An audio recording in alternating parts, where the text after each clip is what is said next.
जय Hind dear students. कैसे आप सब? आई होप आप सब बढ़िया से होंगे, स्वस्थ होंगे, मस्त होंगे और आप सबकी पढ़ाई भी बढ़िया से चल रही होगी। तो आज एक और नए वीडियो में हम लेके आए आपकी कक्षा 10 की गणित में, जो आपका चैप्टर नंबर 6 त्रिभुज, इसका आज पार्ट 4। तो त्रिभुज में हमने पहले वीडियो में त्रिभुज के बारे में आपको बताया था। इसके बाद में जो आपकी एक्सरसाइज 6A और 6B, उन सभी के क्वेश्चंस हल करवाए थे। आज के वीडियो में हम अति महत्वपूर्ण टॉपिक जो प्रमेय होती हैं उन सभी का आज हम पोस्टमार्टम करने वाले हैं। आज के वीडियो में कि जो भी आपकी हाई स्कूल लेवल की जितनी भी प्रमेय हैं उन सभी का निपटारा आज के वीडियो में होने वाला है।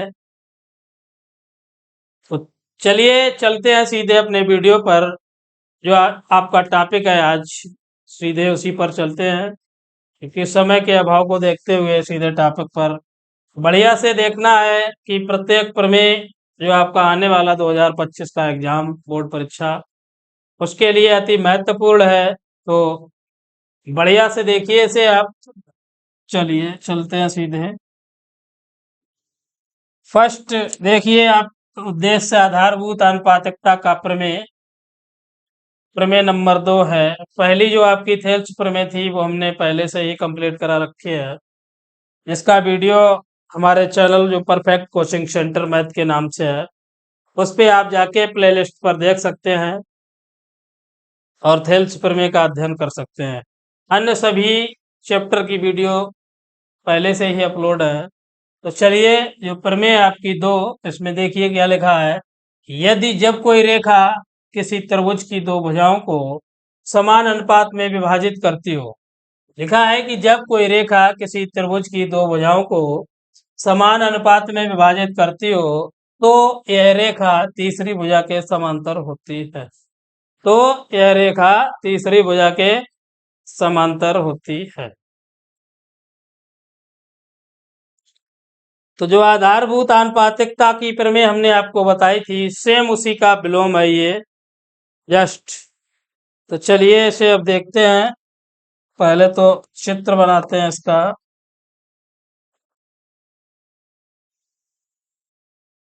कि एक त्रिभुज लेना है हमें। ये रहा आपका त्रिभुज ABC।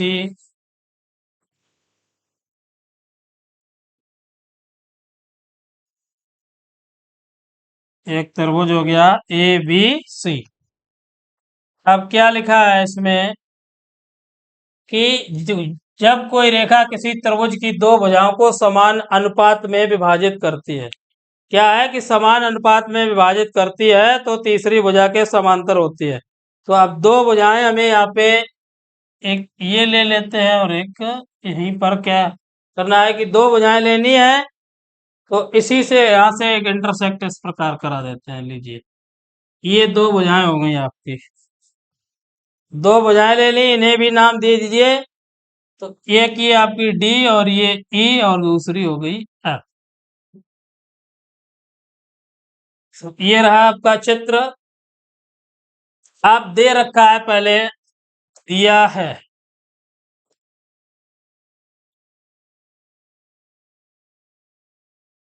अब जो भी हमें दे रखा है प्रमेय में, क्या दे रखा है कि एक त्रिभुज ABC है, रेखा,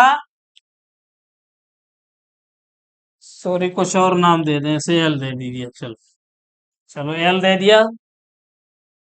तो एक त्रिभुज ABC है। एक त्रिभुज ABC है जिसमें रेखा L, रेखा L भुजा AB है आपकी। ये AB को बिंदु D पर प्रतिच्छेद करती है।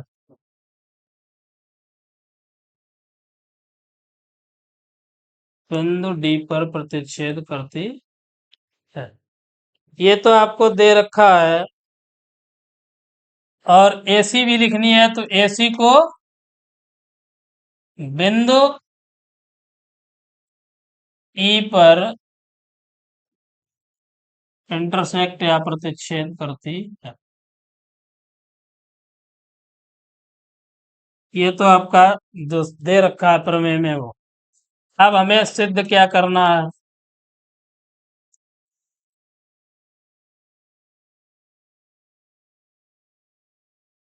सिद्ध करना है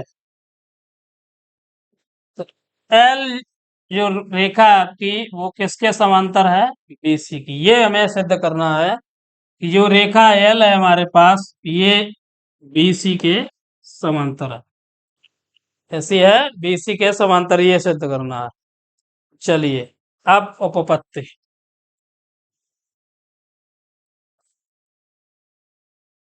उपपत्ति में देखिए, यदि DE, देखें चित्र में DE कामा BC, जो नीचे वाली रेखा आपकी BC के समांतर नहीं है।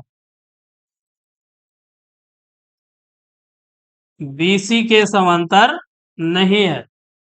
और जब BC के समांतर नहीं है तो DF समांतर BC लिख लें, खींचिए। DF समांतर BC हमने खींची है।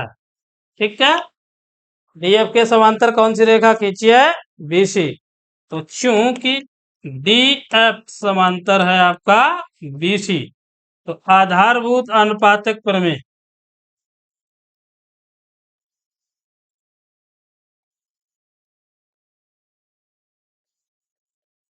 आधारभूत आनुपातिक प्रमेय से, जो थेल्स प्रमेय आपको कराई थी उसी के अकॉर्डिंग है। तो AD अपान में देखिए चित्र से, आधारभूत अनुपातक प्रमेय से AD अपान में हो जाएगा आपका DV, और उधर AE अपान में हो जाएगा, सॉरी DF लिया है तो AF अपान FC, ये हो जाएगा। इधर AD अपान DV और इधर AF अपान FC। तो चलिए AD अपान DV और बराबर AF अपान में हो जाएगा आपका FC।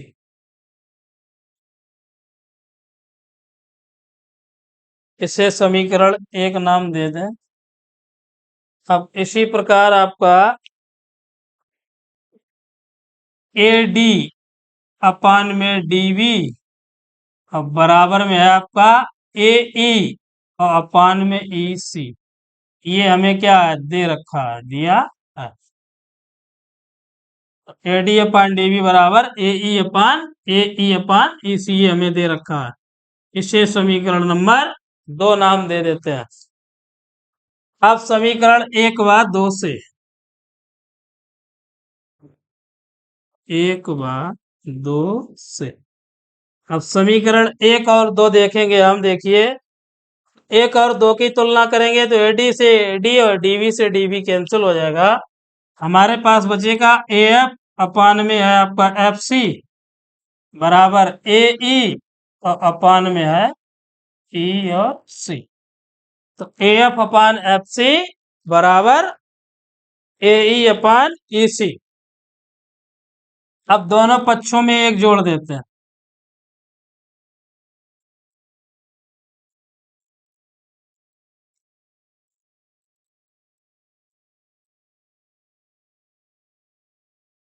जब दोनों पक्षों में एक जोड़ेंगे तो हमारा हो जाएगा AF अपान में FC और प्लस का 1 AE अपान EC और प्लस का 1।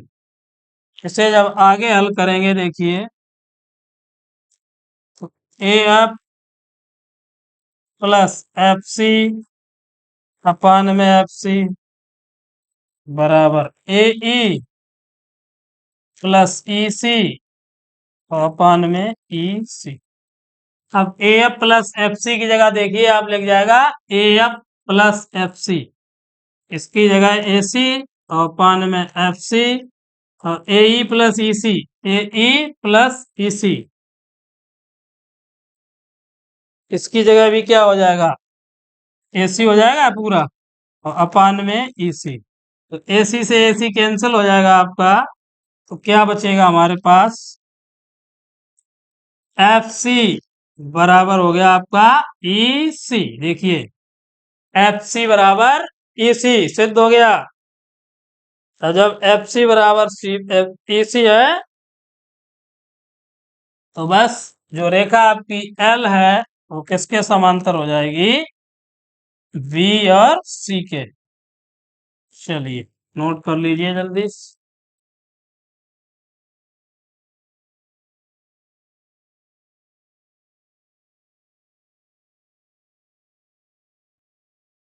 हो गया नोट।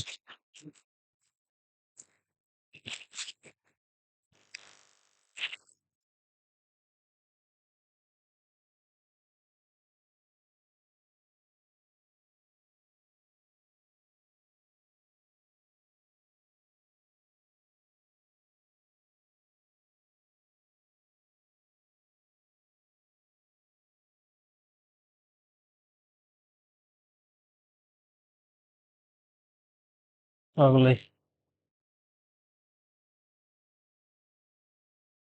अब लाक्षणिक गुणधर्म फर्स्ट है आपका प्रमेय नंबर 3, एंगल एंगल एंगल समरूपता, कोण कोण समरूपता। स्टेटमेंट दे रखा है, यदि दो त्रिभुजों के दो संगत कोण बराबर अर्थात त्रिभुज समकोणिक हो तो त्रिभुज समरूप होते हैं।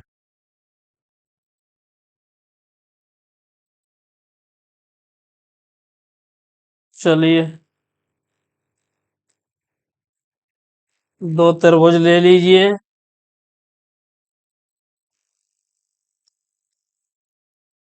दो त्रिभुज लेने हैं इसमें हमें।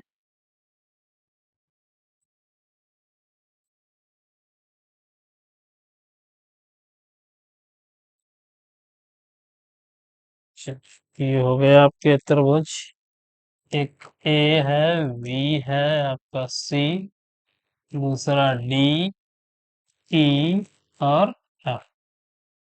ये दो त्रिभुज हमने ले लिए, एक त्रिभुज ए बी सी, दूसरा डी ई एफ।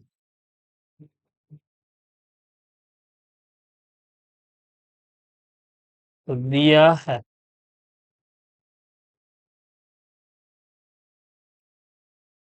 त्रिभुज ए बी सी तथा त्रिभुज डी ई एफ, त्रिभुज ए बी सी तथा त्रिभुज डी ई एफ। अब इसमें एंगल देखिए, जहां कोण ए बराबर कोण डी के है, कोण बी बराबर कोण ई के है, और कोण सी बराबर कोण एफ के। ये हो गए तीन।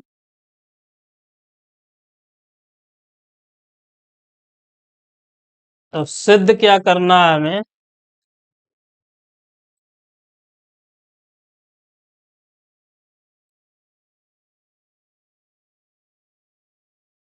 त्रिभुज ए बी सी समरूप त्रिभुज डी ई एफ, ये हमें सिद्ध करना है कि त्रिभुज ए बी सी समरूप त्रिभुज डी ई एफ। अब उपपत्ति,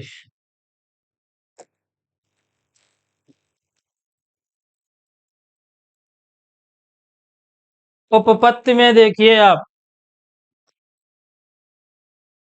इस थ्योरम में तीन स्थितियां उत्पन्न हो सकती हैं। कितनी हमने बताई, तीन स्थितियां उत्पन्न हो सकती हैं। अब फर्स्ट देखिए,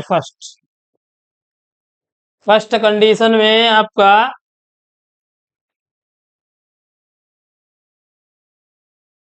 ए बी बराबर डीई, ए बी बराबर लिखे ले रहे हैं हम डीई। चित्र से देखिए आप, ए बी बराबर डीई है, तो ए बी बराबर डी बी है, यहाँ पे ऐसे हम कोई पी और क्यू नाम दे रखे हैं। यहाँ पे ये आपका पी हो गया और ये क्यू, पी और क्यू। और जब आपका ए बी बराबर किसके है, डीई के है, जब ए बी बराबर डीई है तब पी और ई संपाती हो सकते हैं। जो बिंदु पी है और ई कैसे हो जाएंगे, पी और ई संपाती।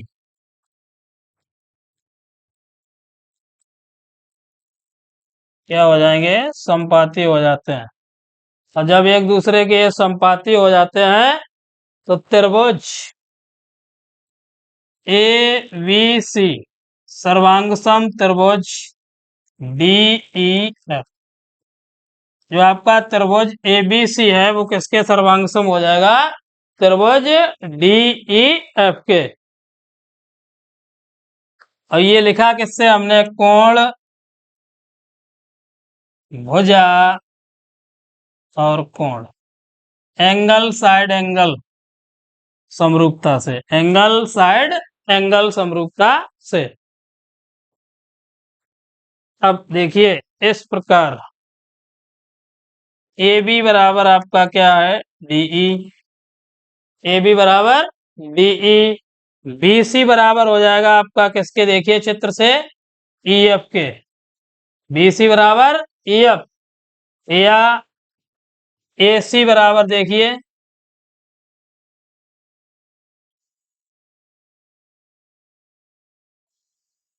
ए सी बराबर किसके है आपका, डी एफ के। ये तीनों साइडें कैसी हैं, इक्वल हैं। तो इसके अब देखिए जो फलस्वरूप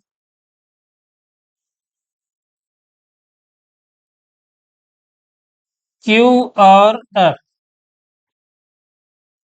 कैसे हो जाएंगे, संपाती हो जाएंगे, क्यू और एफ संपाती हैं। और जब क्यू और एफ संपाती हैं तो A B upon D E, A B upon D E, A B अपान में देख रहे हैं आप क्या है, डीई। तो बी सी अपान देखिए किसके हो जाएगा, बी सी अपान हो जाएगा ई एफ के। और इसी प्रकार ए सी अपान हो जाएगा डी एफ। तीनों कैसी हो गई, आनुपातिक हो गई। और जब आनुपातिक हो गई तो त्रिभुजों के संगत कोण कैसे हैं आपके, बराबर हैं। क्योंकि त्रिभुजों के संगत कोण बराबर हैं।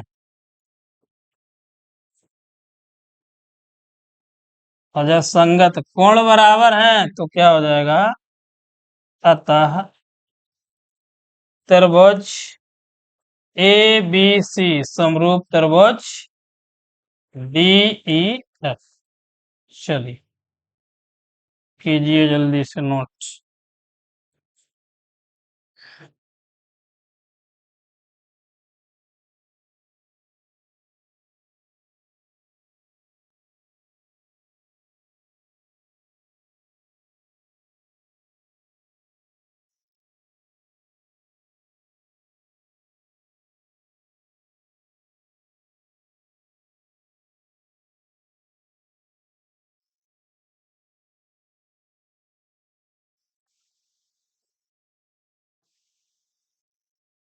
अगले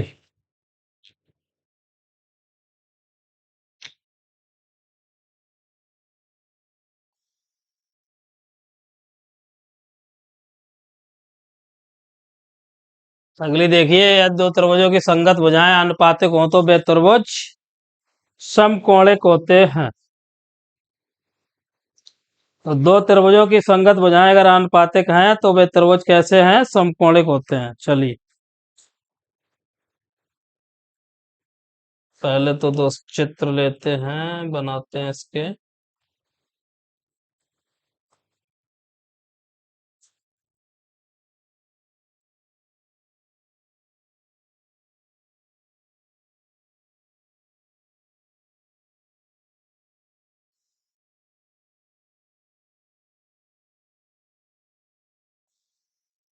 एक को त्रिभुज एबीसी नाम दे देते हैं, दूसरे को डीईएफ।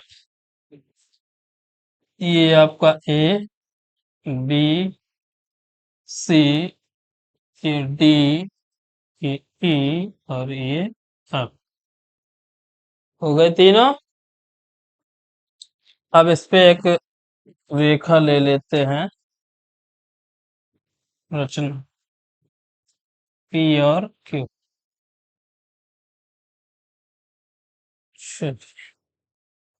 पी और क्यू कीजिए। देखिए ये रहे आपके चित्र। अब बस सिद्ध करना हमें।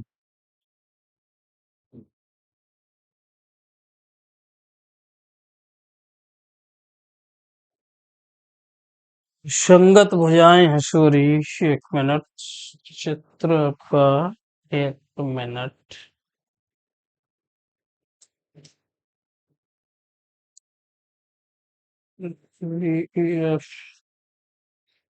इस भुजा को हम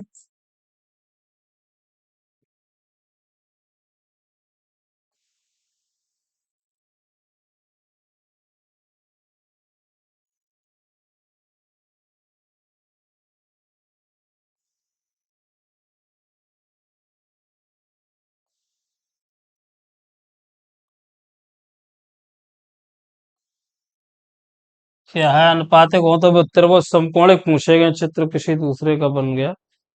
चलिए इधर ये देखिए,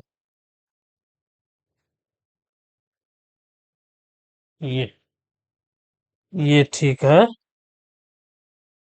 ये सही है आपका। इसमें कोई बिंदु के और ले लेते हैं यहाँ पे।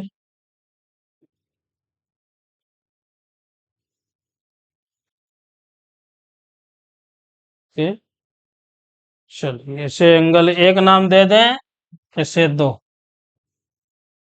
अब करते हैं सर। चलिए दिया हमें त्रिभुज एबीसी और डीईएफ।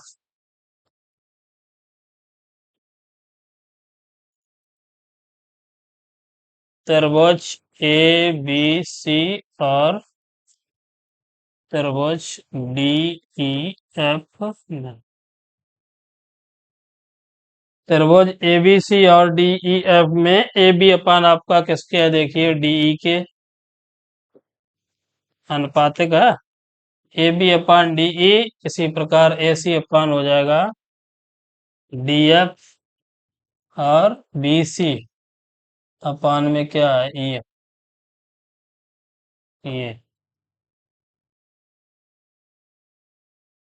ये दे रखा है हमें चित्र से।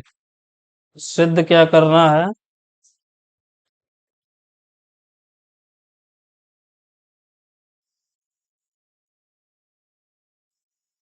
सिद्ध करना है त्रिभुज ए बी सी और त्रिभुज डी ई एफ समकोणिक हैं।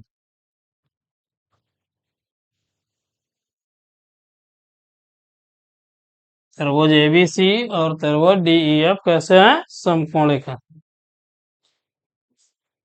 रचना लिखनी है तो ये भी लिख लीजिए। जो आपकी रेखा ए बी है, ए बी के साथ कोण 1 बराबर है कोण बी के। देख रहे हैं चित्र में कि कोण 1 बराबर कोण बी और कोण 2 बराबर है आपका कोण सी के। और जो आपका नीचे एक त्रिभुज बना ई एफ के, त्रिभुज ई एफ के बना है। ये तो हो गई रचना। अब चलते हैं सीधे उपपत्ति पर। उपपत्ति।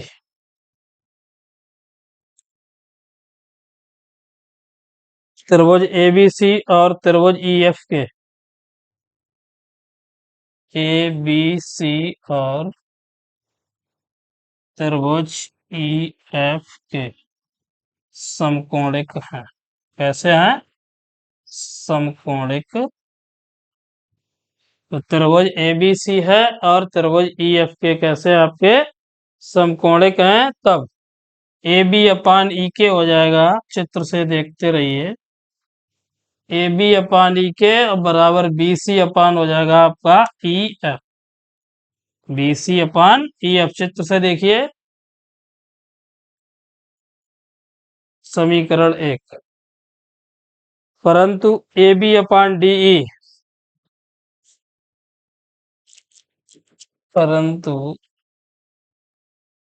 ए बी अपान डी ई बराबर बी सी अपान ई एफ, ये हमें दिया है। ऊपर देखिए ऐसा है, दिया है, उसे समीकरण नंबर 2 नाम दे देते हैं। दिया है हमें,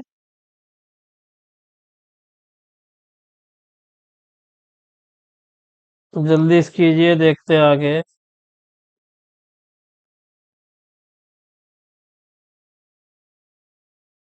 नोट हो गया, चलिए आगे देखते हैं, हल करे से हल करते हैं।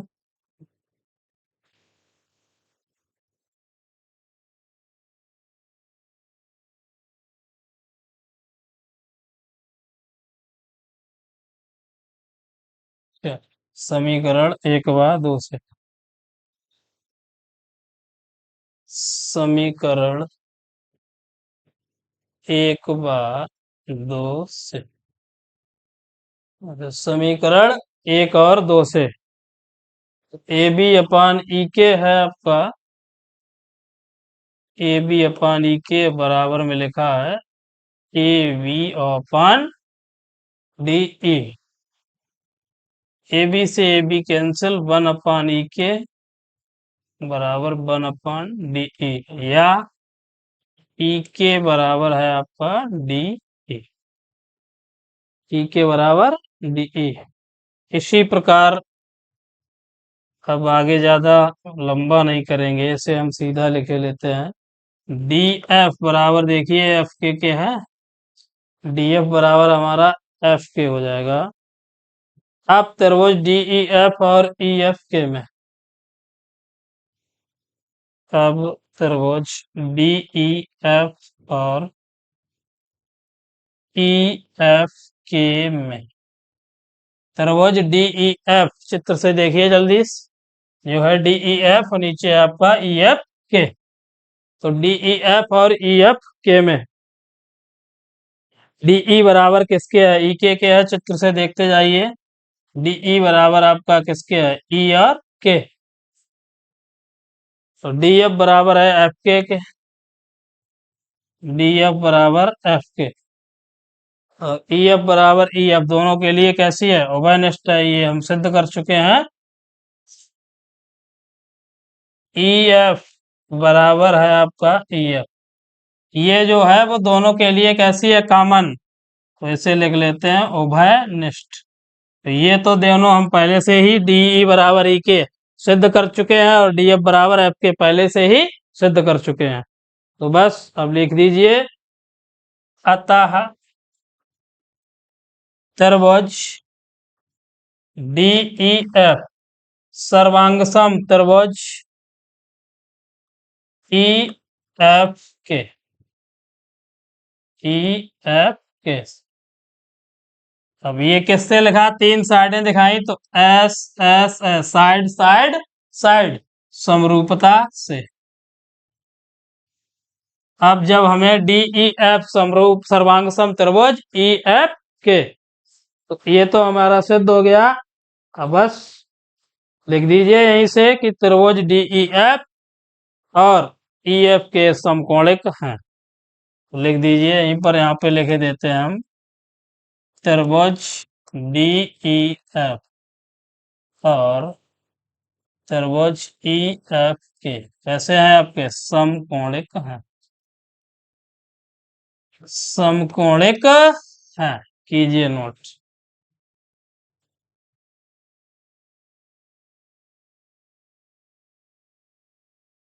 तो क्या सिद्ध क्या करना है, ए बी सी और डी ई एफ, तो बस अतः यहीं से ये भी लिख दीजिए, त्रिभुज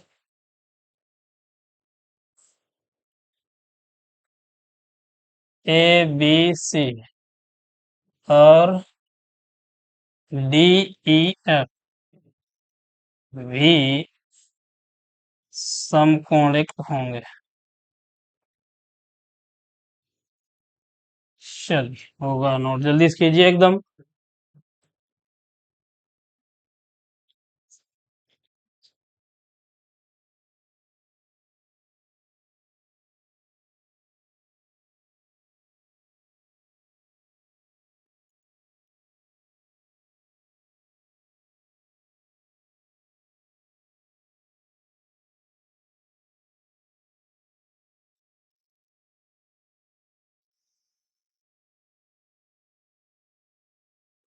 चलिए हो गई नोट।